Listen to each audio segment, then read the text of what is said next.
Noi venim din viitor. Inteligență artificială, revoluție tehnologică, blockchain, realitate virtuală, bani digitali, Internet of Things. Vreți să țineți pasul cu noile tehnologii care ne schimbă viața? Stați cu noi la emisiunea Noi venim din viitor, prima emisiune de radio din România despre secretele viitorului. Cu Mirel Bran și invitații săi la RFI România, în fiecare vineri de la ora 5:30 la 6 și în reluare sâmbătă după știrile de la ora 11. O emisiune oferită de BRD, Grup Societe General și La French Tech. Bine vă regăsim la o nouă ediție a emisiunii Noi venim din viitor, prima emisiune din România în care vorbim nu despre ce a fost, ci despre ce va fi. Sunt Mirel Bran și timp de o jumătate de oră vă propun să ne uităm la noi puțin pe dos, nu despre trecutul nostru, ci din viitorul nostru. Iar viitorul aparține oamenilor cu idei. O idee simplă poate deveni o afacere genială dacă știi să o apuci de unde trebuie. Să luăm exemplul aerului pe care îl respirăm. Îl plătim? Nu. Nu îl plătim pentru că e abundent și la îndemână. Nu ne costă nimic să inspirăm și să expirăm. Există însă o companie care a reușit performanța asta, să ne vândă aer. E una dintre cele mai mari și mai respectate companii din Franța, care este activă și în România, Air Liquide, adică Aer Liquide. Noi avem o vorbă în România, să scoți bani din piatră seacă. Ei bine, francezii ăștia au reușit performanța să scoată bani din aer sec. Cum au făcut? L-au îmbuteliat în forme multiple și îl vând în cele 4 colțuri ale lumii. L-am invitat la emisiunea Noi venim din viitor pe Thierry Olivero, CEO al Air Liquide în România. În spatele acestei funcții se află un om cald și un mare iubitor al României. De fiecare dată când mă întâlnesc cu Thierry și povestim, România mi se pare mai frumoasă. Acest francez îndrăgostit de România a studiat inginerie industrială și management operațional la una dintre cele mai prestigioase școli din Franța, Centrale Supélec, unde a obținut un master. Și mai are un al doilea master în afaceri internaționale și politici economice internaționale, obținut la o altă mare școală franceză, Sciences Po. Această emisiune va avea loc în limba franceză. Thierry, bienvenue dans notre émission Nous venons du futur, où nous invitons des gens qui viennent évidemment du futur. Et le futur appartient à ceux qui savent transformer une idée simple en un business complexe. Air Liquide a réussi cette performance inouïe de vendre de l'air. Comment avez-vous réussi une telle performance? Merci beaucoup Mirel et merci beaucoup pour l'accueil aujourd'hui dans ton émission. Je dois dire que ce n'est pas moi qui ai inventé le fait de vendre l'air. Air Liquide est une entreprise qui a plus de 120 ans, qui a été donc fondée au début du XXe siècle, bien avant même que l'unification de la Roumanie. On reviendra sur ce que tu as dit, sur le fait que j'aime beaucoup la Roumanie. L'air qui nous entoure est composé de différentes molécules, notamment de l'oxygène et de l'azote, mais aussi de l'argon et tout un autre tas de gaz. L'idée, c'était d'utiliser individuellement chacune de ces molécules, l'oxygène par exemple, que ce soit pour des activités médicales, des activités de combustion, ou l'azote, qui est un gaz neutre, pour des activités d'inertage. Et donc, en mettant dans des bouteilles et en vendant le produit, on apporte une solution technique à un besoin qui ont nos clients, que ce soit quelqu'un qui est malade et qui a besoin d'oxygène médical, que ce soit un industriel qui a besoin d'inerter l'un de ses processus applicatifs. Et donc, depuis 120 ans, à partir de quelque chose d'extrêmement simple, l'air, qu'on met dans des bouteilles ou dans des camions-citernes ou qu'on transporte par tuyaux chez des gros clients, on arrive à valoriser quelque chose qui, comme tu l'as dit dans ton introduction, est extrêmement simple et auquel personne ne pense jamais. Je t'écoutais, je trouve vraiment génial parce que, en fait, l'air, c'est quelque chose d'insaisissable. C'est quelque chose qu'on ne voit pas vraiment parce qu'il est en quelque sorte imperceptible. Il est là, on est là, on baigne là-dedans, quoi. C'est notre milieu, environnement. En fait, vous êtes allé dans la partie invisible parce que dans l'air qu'on voit pas, en fait, il y a, comme tu dis, des molécules de beaucoup d'éléments chimiques qui, si on arrive à les séparer et les mettre dans un récipient, on peut les utiliser pour un tas de choses. Et j'ai eu cette image on va dans l'invisible pour recueillir quelque chose qu'on ne voit pas et qu'on l'amène à la surface et on le fait visible et on le vend. Et je trouve que c'est absolument génial. Je trouve que tout business génial, c'est à la base, il a une idée très simple, quoi. Air Liquide, c'est une compagnie qui a aussi une culture organisationnelle à part. J'ai eu l'occasion de la voir de près. Raconte-nous un peu qu'est-ce qui fait la différence d'Air Liquide sur le marché en France et ailleurs, parce que vous êtes très apprécié aussi pour votre culture organisationnelle. Alors, il y a plusieurs choses. Air Liquide, aujourd'hui, donc c'est une entreprise qui a 120 ans, qui est établie depuis longtemps sur un produit très simple. Il y a 120 ans, c'était une start-up. Et je sais que tu as dans ton émission ou dans tes activités beaucoup de start-up. À la base, c'est un exploit technologique d'amener l'air à des températures extrêmement basses pour le séparer, pour être capable de distiller entre les différents gaz. Et donc, partant, il y a 120 ans, de cette innovation technologique, de cette utilisation de la science pour arriver à un produit, on a construit une culture de toujours chercher à se réinventer, à améliorer ce qu'on fait, nos processus internes, nos produits, nos technologies, les applications, dans l'intérêt bien sûr de nos clients et avec nos clients. Et ça construit une organisation autour de vraiment cette volonté d'améliorer, et d'améliorer progressivement.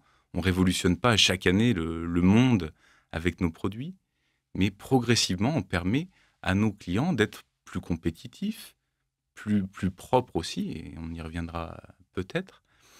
Et donc derrière, pour répondre à ces besoins des clients, à cette culture de l'innovation et de l'amélioration continue, on a besoin de gens qui soient capables de comprendre cette volonté des clients et comprendre comment réfléchir à améliorer la façon dont on travaille, même si ça marche.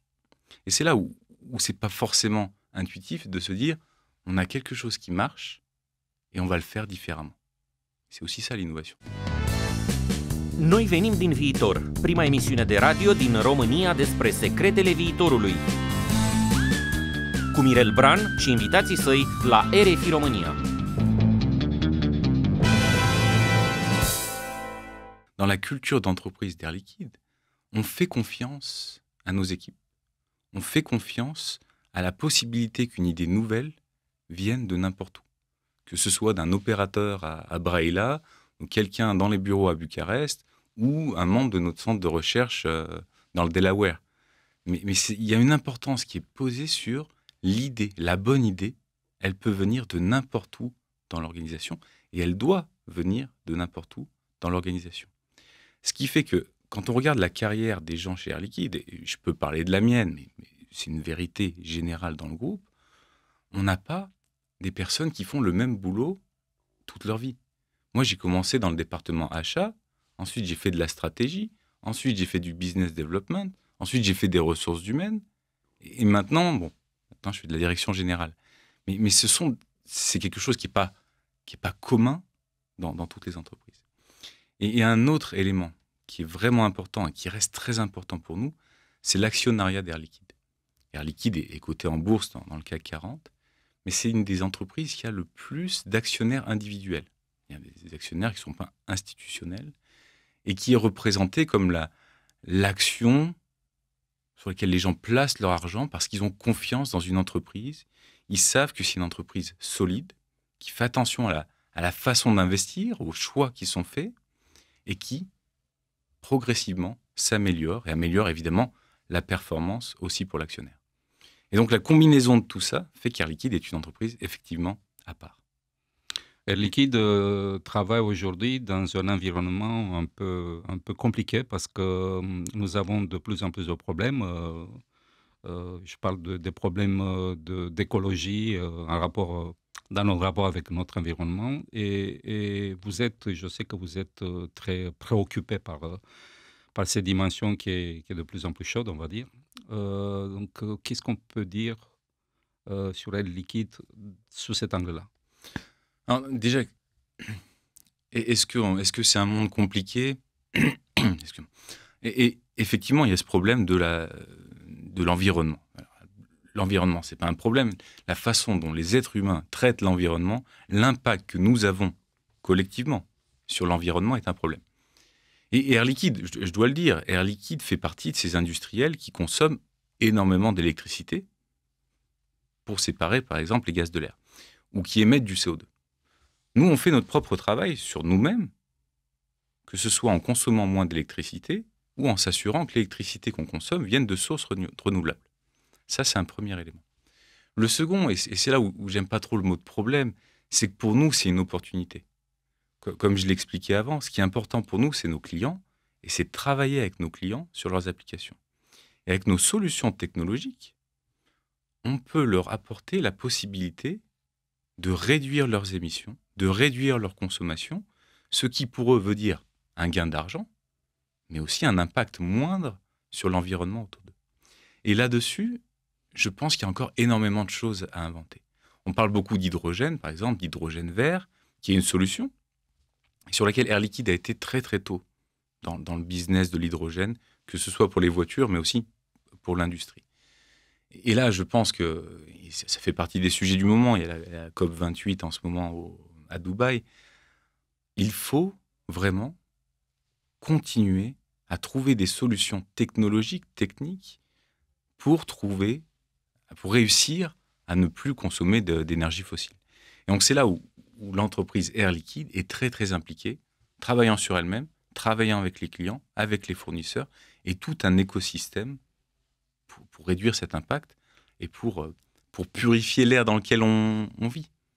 Et c'est là où on boucle la boucle, parce que nous, on sépare les gaz de l'air, on veut qu'ils soient propres pour le rendre propre, et c'est là toute la beauté du sujet.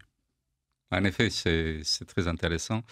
Air Liquide a été créée en France, mais elle s'est développée aussi à l'étranger. Tu peux nous raconter un peu le développement de cette compagnie à l'étranger, parce que vous êtes arrivé jusqu'en Roumanie, mais pas seulement. Non, pas seulement, et on n'a pas commencé à la Roumanie. Ce qui est très étonnant, c'est que l'un des premiers pays où Air Liquide est allé après la France, c'est le Japon. Et c'est le Japon, si je ne dis pas des bêtises, en 1909, au tout début du XXe siècle. À une époque où le Japon n'était pas le Japon qu'on connaît aujourd'hui, c'était quand même un grand pays, beaucoup d'habitants, beaucoup d'industries, mais où à l'époque, ils écrivaient encore à la verticale. Quand on regarde les brochures de l'époque, c'était un autre monde. Il faut imaginer les fondateurs d'Air Liquide il y a 120 ans. Il n'y avait pas d'avion, évidemment. Donc, on allait en bateau jusqu'au Japon. Ça prenait un temps fou pour développer le business. Aujourd'hui, Air Liquide est dans 74 pays ou 76, je ne sais pas exactement, puisque ça change de temps en temps. On est arrivé en Roumanie en 1999, assez tardivement.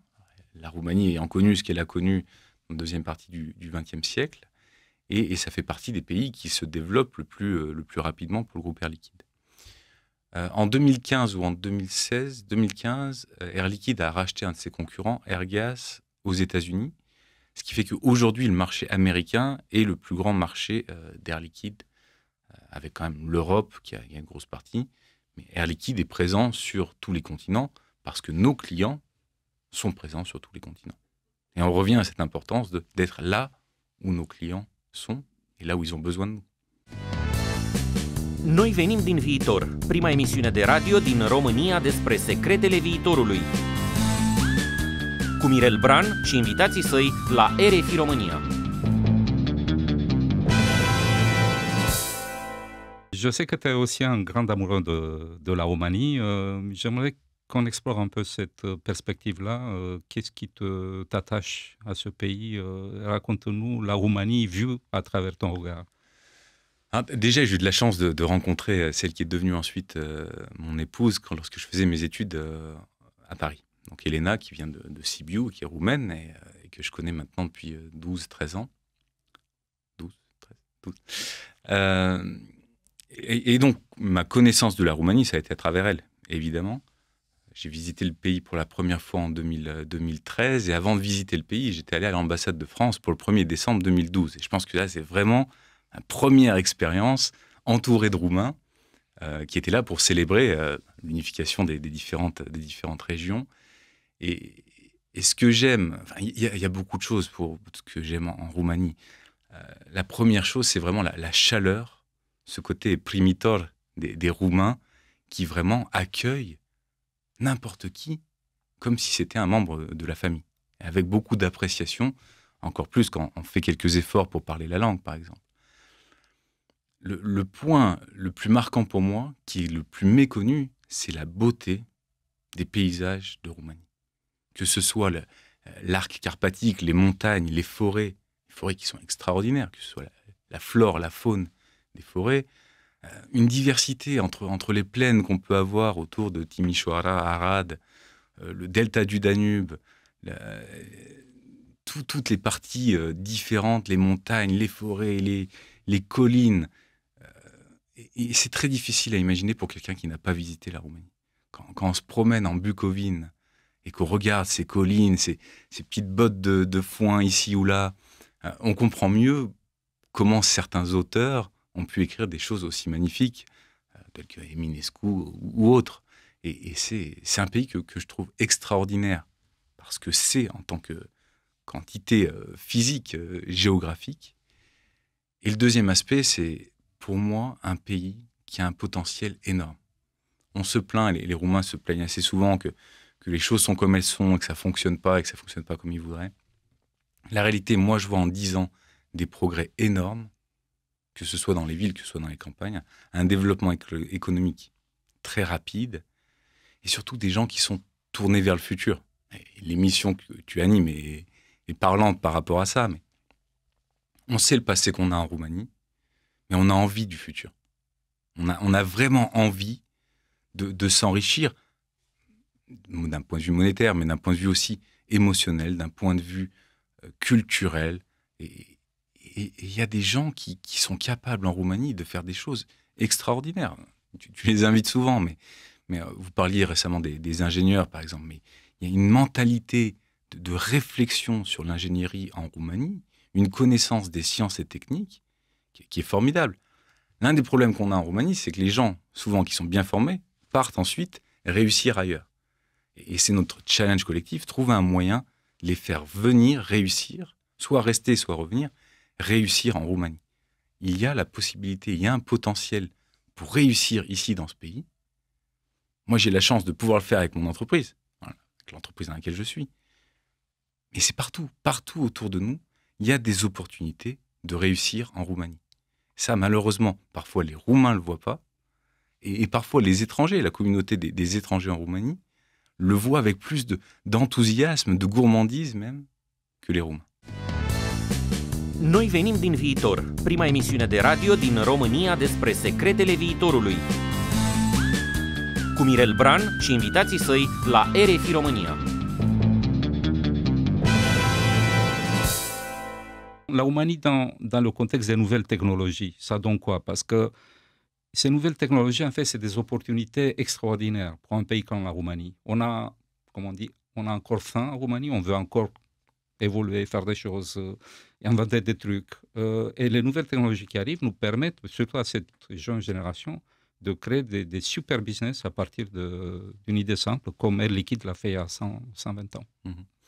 Alors, la Roumanie a une réputation que les Roumains ne connaissent pas toujours, qui est par exemple sur l'Internet. L'Internet, bon, c'est plus une nouvelle technologie maintenant, ça a 20 ans, 25 ans. Mais la Roumanie, directement, a été l'un des pays, je crois, avec la Corée, où la qualité de la connexion Internet a été la meilleure. Et je pense que les Roumains qui partent de Roumanie pour aller vivre en Allemagne, en France ou ailleurs, quand ils voient la qualité des réseaux Internet, ils sont très déçus.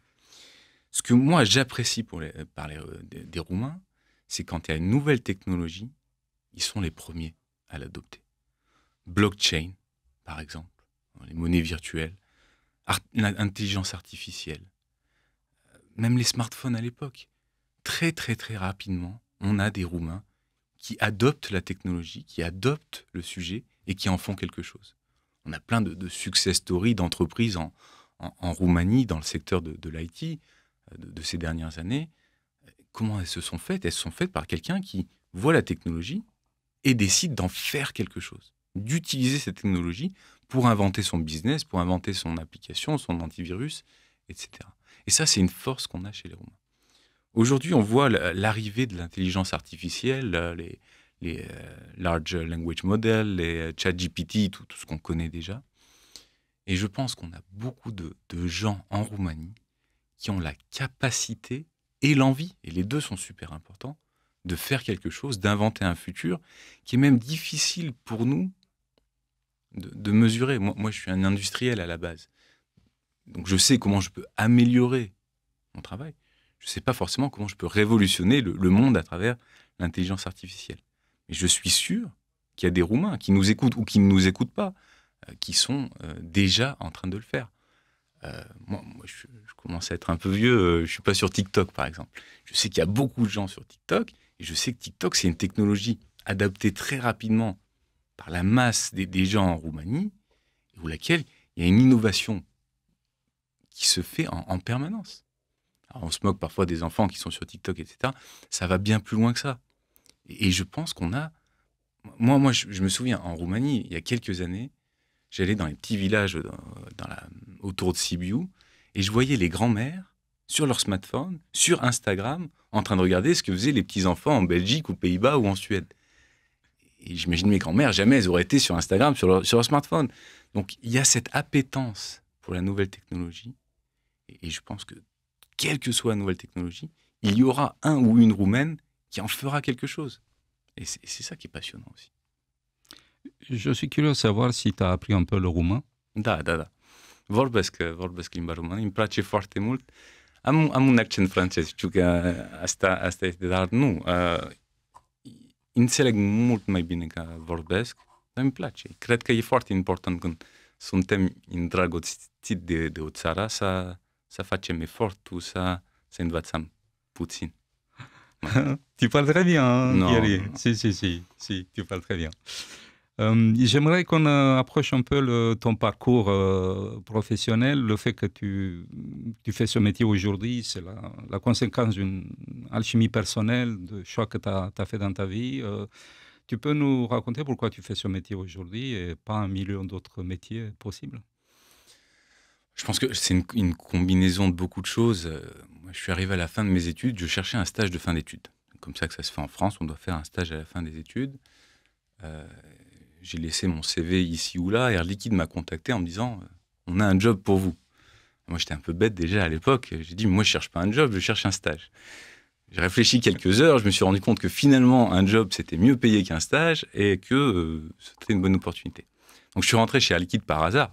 Je connaissais l'entreprise parce qu'elle est très connue en France.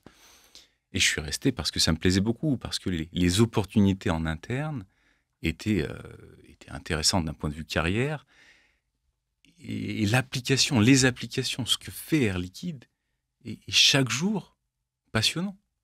Il y a 10 ans, on ne parlait pas d'hydrogène, maintenant on parle que d'hydrogène, par exemple. Donc ça se réinvente et j'ai senti très rapidement que j'avais l'opportunité d'apprendre beaucoup de choses. Moi, j'aime beaucoup apprendre et j'aime beaucoup aussi voir ce que je peux apporter. Donc très rapidement chez Air Liquide, j'ai vu ce que je pouvais apporter à l'organisation. Très rapidement, on m'a donné la possibilité de faire autre chose, travailler dans le business du dioxyde de carbone, par exemple, quelque chose assez passionnant aussi. Et puis, j'ai eu l'opportunité, mon épouse, ma copine de l'époque, ayant trouvé un travail en Slovénie, je suis allé travailler en Autriche. Air Liquide m'a donné la possibilité de travailler en Autriche. J'ai appris l'allemand, j'ai travaillé avec des clients autrichiens. Ensuite, j'ai eu une opportunité en Allemagne. Cette fois, c'est Elena qui a pu trouver quelque chose pas loin. Maintenant, on est en Roumanie. À chaque fois, Air Liquide m'a proposé des évolutions de carrière qui étaient intéressantes. Et je pense que là où j'ai fait les bons choix, c'est de rester ouvert à faire des choses que j'avais jamais faites. En 2019, fin 2019, quand on me propose de faire des ressources humaines, moi, j'ai pas étudié les ressources humaines et c'est pas mon métier. Mais c'est une opportunité, c'est quelque chose de nouveau qu'on me laisse faire. En plus, on me paye pour ça.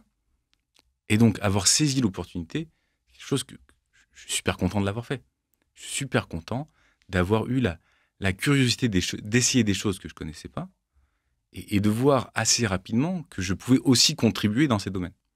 Et donc, c'est ce qui fait ma carrière, c'est un peu la confiance qui m'a été faite, le fait de saisir des opportunités, sûrement un peu la chance, un peu de travail aussi, et garder en permanence un enthousiasme sur les choses qu'on peut faire. C'est trop facile de trouver des choses qui ne fonctionnent pas, qui ne marchent pas. Le bonheur, il vient de résoudre les problèmes et trouver des solutions aux problèmes là où les autres soit n'ont pas envie, soit n'ont pas l'idée, soit etc. Et donc voilà. Donc c'est un peu cette combinaison de chance, d'opportunité, de curiosité, d'enthousiasme. Noi venim din viitor, prima emisiune de radio din România despre secretele viitorului. Cu Mirel Bran și invitații săi la RFI România. On approche la fin de l'interview. J'aimerais savoir, toi, avec Air Liquide, tu amènes quelque chose à la Roumanie. Tu donnes quelque chose à la Roumanie. Qu'est-ce que la Roumanie te donne en échange? Qu'est-ce que tu prends d'ici? Avec quoi?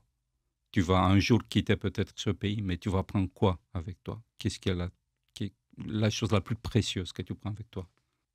Alors, je ne sais pas si je vais quitter la Roumanie, probablement un jour ou l'autre.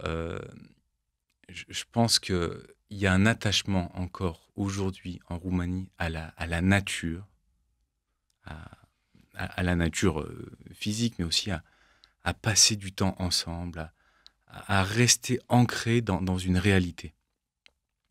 Je pense que dans l'Occident, on a une tendance à zapper très vite, passer d'un sujet à l'autre, de ne pas être enraciné là où on est. Et c'est vrai que les Roumains ont cet amour pour ce qu'ils sont, un amour qui est un peu bizarre, parce qu'ils ont tendance à critiquer ce qu'ils sont, ou à méconnaître ce qu'ils sont. Mais quand même, il y a un attachement au fait d'être roumain, d'être de Roumanie, une passion pour le pays, une passion pour les petites réussites qu'on a ici ou là, pour le vin de casa, une passion pour tout ce qu'on peut avoir qui est culturellement roumain et qui, je pense, est quelque chose d'inspirant. Une capacité à quand même rester tourné vers le futur, avoir envie du futur et garder un attachement. Moi, j'ai toujours cette surprise quand je parle à un Roumain de l'étranger qui me dit à quel point il manque la ciorba de borta, à quel point il a envie de descendre de l'avion et d'aller manger sa ciorba de borta sur le bord de la route.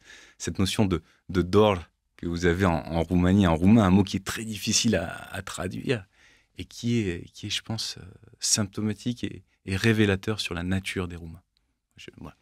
Comme tu l'as dit, moi j'aime la Roumanie, j'aime les Roumains, pas uniquement par rapport à mes aspects personnels, ma femme et mon fils, mais encore une fois, c'est un pays d'opportunités, c'est un paradis, et les Roumains ne savent pas qu'ils y habitent.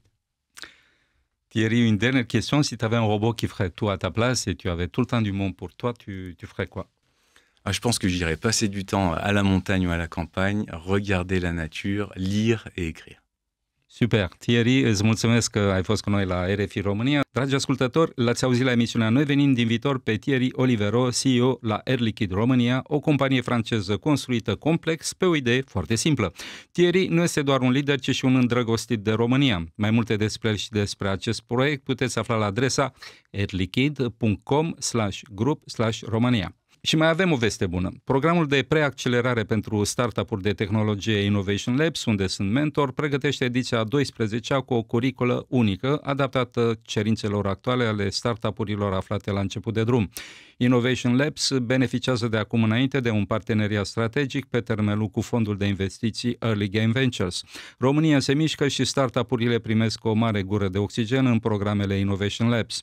Iar dacă vreți să auziți ceva nou și să respirați un aer mai oxigenat așa ca la munte, ascultați această emisiune. Noi venim din viitor. Pentru că viitorul pe care îl imaginezi mâine este aerul pe care îl respiri azi. Această emisiune este acum accesibilă și în podcast și pe canalul de YouTube Noi venim din viitor. Dați un click, abonați-vă și aflați din ce este făcut viitorul ca să înțelegeți ce căutați în acest prezent. În ce privește viitorul, treaba asta așa, ori ne omorâm unii pe alții într-un război nimicitor, ori construim împreună ceva atât de frumos încât poate bate orice ficțiune. Treaba asta o hotărâm împreună, dacă viitorul va fi o poveste sau ruina unui vis. Sunt Mirel Bran și vă aștept vinerea viitoare de la 5:30 la 6 și în reluare sâmbătă după știrile de la ora 11. Să auzim de bine și stați liniștiți, noi venim din viitor și totul e ok. Noi venim din viitor, prima emisiune de radio din România despre secretele viitorului. Cu Mirel Bran și invitații săi la RFI România. O emisiune oferită de BRD, Grup Societe Generale și La French Tech.